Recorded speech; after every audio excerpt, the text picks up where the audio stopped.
घोटाले में फंसे दिल्ली के पूर्व डिप्टी सीएम मनीष सिसोदिया को लगातार निराशा हाथ लग रही है और एक और बड़ा झटका मनीष सिसोदिया को लगा है। इस बड़ी खबर के साथ द न्यूज पर आपका स्वागत है। मैं हूं आपके साथ शिप्रा सैनी। मनीष सिसोदिया एक तरफ जेल में बंद हैं और दूसरी तरफ शीश महल को लेकर आम आदमी पार्टी की मुश्किलें बढ़ रही हैं, लेकिन इन सब के बीच अब सिसोदिया के लिए लगातार मुश्किलें बढ़ रही हैं, क्योंकि 8 मई तक अब ईडी की हिरासत में वो रहेंगे, यानी न्यायिक हिरासत जो है वो बढ़ा दी गई है और इससे पहले उनकी जमानत याचिका भी खारिज हो चुकी है। यानी एक तरफ एक के बाद एक जमानत याचिका खारिज हो रही है और वहीं न्यायिक हिरासत दोनों ही मामलों में यानी सीबीआई और ईडी के मामले में बढ़ती जा रही है।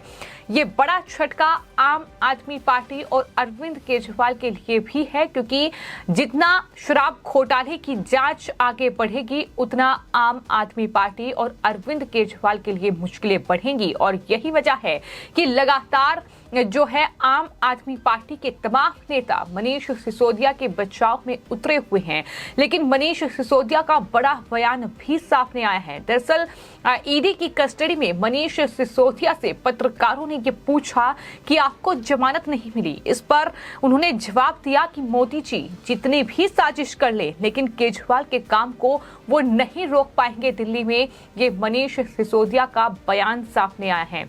आपको ये बता दें कि शराब घोटाले में मनीष सिसोदिया फिलहाल तिहाड़ जेल में बंद है। सीबीआई और ईडी दोनों ही मामलों में लगातार जो न्यायिक हिरासत है वो सिसोदिया की बढ़ रही है। इन सब के बीच उन्होंने ये कहा है कि मोदी जी चाहे कितनी भी साजिश कर लें, लेकिन दिल्ली में अरविंद केजरीवाल के काम को नहीं रोक पाएंगे। और उनके इस बयान को लेकर अब आम आदमी पार्टी के तमाम नेता ट्वीट कर रहे हैं। इसी कड़ी में आम आदमी पार्टी की नेता और दिल्ली की शिक्षा मंत्री आतिशी की ओर से भी ट्वीट किया गया है और आतिशी ने यह लिखा है कि दरअसल मनीष सिसोदिया जिस तरीके से जवाब दे रहे हैं पत्रकारों के सवाल का, उस वीडियो को बार बार देखना चाहिए कि किस तरीके से उनकी आवाज एक पल के लिए भी डगमगाती नहीं है। यानी ये दिखाने की पुरजोर कोशिश कि इस पूरे घोटाले में उन्हें फंसाया गया है। लेकिन वहीं हम आपको बता दें कि फिलहाल इस पूरे मामले में ईडी और सीबीआई की ओर से जो चार्जशीट कोर्ट में दायर की गई है, खासतौर पर बात अगर सीबीआई की चार्जशीट की जाए तो इस पूरे घोटाले के मुख्य साजिशकर्ता जो हैं दिल्ली के पूर्व डिप्टी सीएम रहे और साथ ही शिक्षा मंत्री, शराब मंत्री यानी आबकारी मंत्री रहे हैं मनीष सिसोदिया, वही इस पूरे घोटाले के मुख्य साजिशकर्ता हैं। ये अब कोर्ट की तरफ से भी कहा गया है कि इस पूरा घोटाला का अगर कोई आर्किटेक्ट है तो वो मनीष सिसोदिया ही हैं। ये साफ तौर पर कोर्ट की ओर से कहा गया है। बावजूद इसके आम आदमी पार्टी लगातार इस तरह की बयानबाजी कर रही है कि सिसोदिया को फंसाया गया है, एक साजिश के तहत ये आरोप लगाए गए हैं। लेकिन कोर्ट जो फैसला सुना रही, कोर्ट की तरफ से जो टिप्पणियां इस पूरे मामले पर सामने आ रही हैं वो ये बताने के लिए काफी हैं कि ये पूरा घोटाला अपनी जेबी भरने के लिए ये पूरी शराब नीति बनाई गई थी, ये तैयार की गई थी और इस तरीके से ये पूरा घोटाला हुआ जिसमें दिल्ली के डिप्टी सीएम रहे और आबकारी मंत्री मनीष सिसोदिया को जेल जाना पड़ा। और अब जेल में रहते हुए लगातार उनके लिए मुश्किलें बढ़ रही हैं, क्योंकि जमानत के लिए वो लगातार अपील कर रहे हैं, लेकिन उनकी याचिका खारिज हो रही है और आने वाले वक्त में मुश्किलें लगातार बढ़ेंगी। जितने सबूत जांच एजेंसी इकट्ठा करेगी, फिर चाहे वो सीबीआई हो या ईडी हो, जाहिर तौर पर आम आदमी पार्टी, खासतौर पर मनीष सिसोदिया और अरविंद केजरीवाल के लिए मुश्किलें बढ़ेंगी। यानी कह सकते हैं कि अब चारों तरफ से आम आदमी पार्टी घिर चुकी है।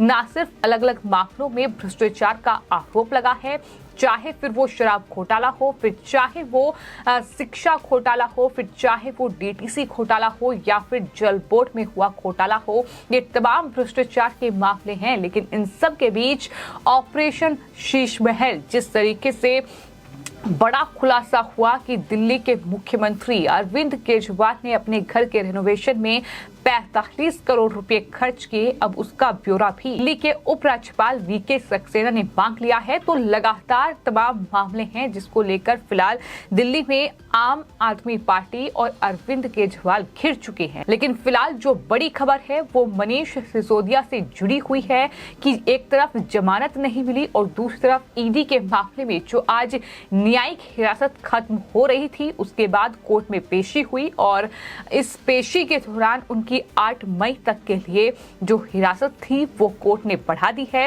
हालांकि इस दौरान सिसोदिया ने ये कहा है कि मोदी जी जितनी भी साजिश कर ले, यानी वो सीधे तौर पर अब भी यही कह रहे हैं कि ये एक बड़ी साजिश मेरे खिलाफ हुई है। अरविंद केजरीवाल के काम को वो नहीं रोक पाएंगे। ये बड़ा बयान मनीष सिसोदिया का सामने आया है, लेकिन कोर्ट से लगातार निराशा हाथ लग रही है। आपको ये बता दें कि ईडी के वकील ने कोर्ट में तमाम जानकारी इस दौरान दी। उन्होंने ये बताया कि मनीष सिसोदिया को 9 मार्च को गिरफ्तार ईडी के मामले में किया गया था और 10 मार्च को रिमांड पर लिया था। तभी से वो जेल में है। न्यायिक हिरासत बढ़ाए जाने के बाद जब मनीष सिसोदिया कोर्ट से निकल रहे थे तो उनका इस तरह का ये बयान सामने आया, जिसको लेकर आम आदमी पार्टी के तमाम नेता अब उनके इस बयान को लेकर ट्वीट कर रहे हैं। ये कह रहे हैं कि उनकी आवाज नहीं डगमगा रही है, ये कह रहे हैं कि वो अब भी मुस्कुराते नजर आ रहे हैं। लेकिन ये मुस्कुराहट आखिर इसके पीछे का दर्द क्या है, ये आम आदमी पार्टी के नेता क्या जान पाएंगे। जाहिर तौर पर मुश्किलें बढ़ रही हैं, क्योंकि एक के बाद एक सबूत जो है वो ईडी और सीबीआई कोर्ट में पेश कर रही है। चार्जशीट में एक के बाद एक चौंकाने वाले और बड़े खुलासे हो रहे हैं।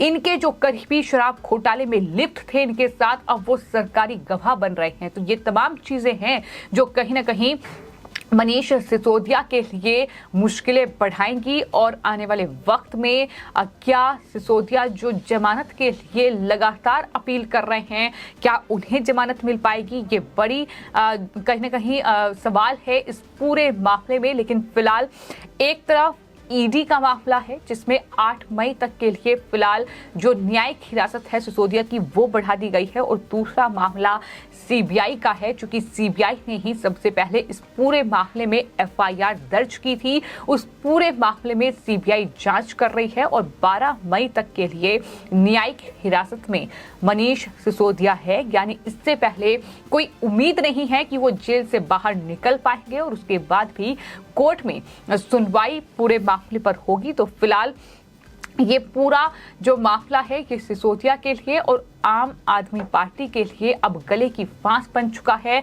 जो बिल्कुल भी कहीं ना कहीं कम होता नजर नहीं आ रहा है, क्योंकि घोटाला इतने बड़े पैमाने पर हुआ है कि आरोपी 1, 2 या 3 नहीं बल्कि 14 जो आरोपी हैं वो दरअसल सीबीआई की एफआईआर में है, और उसके अलावा भी कई लोगों पर शिकंजा सीबीआई ने कसा है, जो कि मनीष सिसोदिया और तमाम जो बिजनेसमैन हैं उनके करीबी लोग। अलावा जो तेलंगाना की जो बीआरएस पार्टी है उसकी नेता के कविता का नाम इस पूरे मामले में आ रहा है। तो बड़े पैमाने पर यह पूरा घोटाला हुआ है और यही वजह है कि मुश्किलें एक के बाद एक बढ़ रही हैं। आपको ये बता दें कि सीबीआई ने इस पूरे मामले में कोर्ट में चार्जशीट दायर की, जिसमें सीबीआई ने ये कहा कि दरअसल सबूतों को नष्ट किया गया है, फोन जो है वो नष्ट किए गए हैं ताकि जो सबूत हैं वो खत्म किए जाएं। इसके अलावा जो मुख्य साजिश करता है सीबीआई ने वो दिल्ली के पूर्व डिप्टी सीएम मनीष सिसोदिया को ही इस पूरे मामले पर बताया है, और कहीं ना कहीं कोर्ट ने भी सीबीआई के चार्जशीट पर मोहर लगाते हुए ये कहा है कि इस पूरे घोटाले का जो आर्किटेक्ट है वो मनीष सिसोदिया ही है। बावजूद इसके आम आदमी पार्टी के नेता, फिर चाहे वो आतिशी हो, संजय सिंह हो, सौरभ भारद्वाज हो या दूसरे नेता हो, वो अब इस तरह का ट्वीट करके कि जो मनीष सिसोदिया है वो काफी खुश हैं, चेहरे पर मुस्कान है, वो जेल में बंद है, बावजूद इसके उनका जुबान नहीं लड़खड़ा रही है, उनका मन नहीं लड़खड़ा रहा है। इस तरीके के तमाम दावे करके दिखाने की कोशिश कर रहे हैं कि दरअसल मनीष सिसोदिया या आम आदमी पार्टी का बीजेपी कुछ भी नहीं बिगाड़ पाएगी। लेकिन आने वाले वक्त में देखना होगा कि ये शराब घोटाला आम आदमी पार्टी के लिए कितनी वजीहत जो है वो राजधानी दिल्ली में खड़ी करता है। फिलहाल आपकी इस पूरे मामले पर क्या राय है, हमें कमेंट बॉक्स में जरूर लिखें और चैनल को सब्सक्राइब करें। धन्यवाद।